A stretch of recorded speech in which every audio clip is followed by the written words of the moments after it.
యానాదులకి ఇప్పుడు స్వతంత్రం వచ్చి 79 సంవత్సరాలు వస్తున్నా కానీ, ఇంత టెక్నాలజీ వాడుతున్నా కానీ ప్రభుత్వం వాళ్ళకి చివాట్లు పెడుతున్నా కూడా అధికారులు నిర్లక్ష్యంతో, అంటే గిరిజన యానాదులు వాళ్ళు నోరు తెచ్చిన వాళ్ళు వాళ్ళు బయటికి చెప్పుకోలేరు, వాళ్ళకి తీస్తే అంతా తీగిపోతే అంత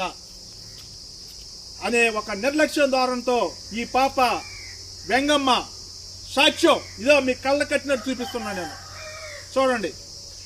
ఈ విధంగా జిల్లా మండల అధికారులు చేసే తప్పిదనం వల్ల మా గిరిజన నిరుపేద యానాదులు ఈ విధంగా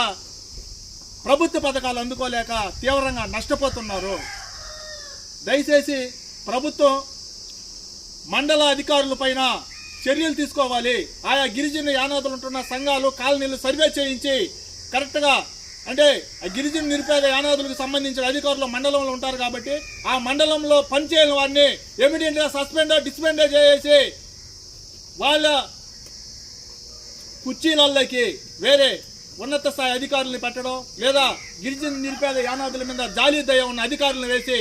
మా గిరిజన నిరుపేద యానాదులకి అన్ని సంక్షేమ పథకాలు అందుతుండయా లేదా, ఆధార్ కార్డులో ఉంటుండయా లేదా అని వాళ్ళని గుర్తించి వారికి ఆధార్ కార్డులు, ration card, health card, job కార్డులు ఇవన్నీ తీసేవాళ్ళమని మా ప్రభుత్వానికి కూడా మేము పడేల నగర్ యానాది మహానాడు తరఫున మేము డిమాండ్ చేయడం జరుగుతుంది.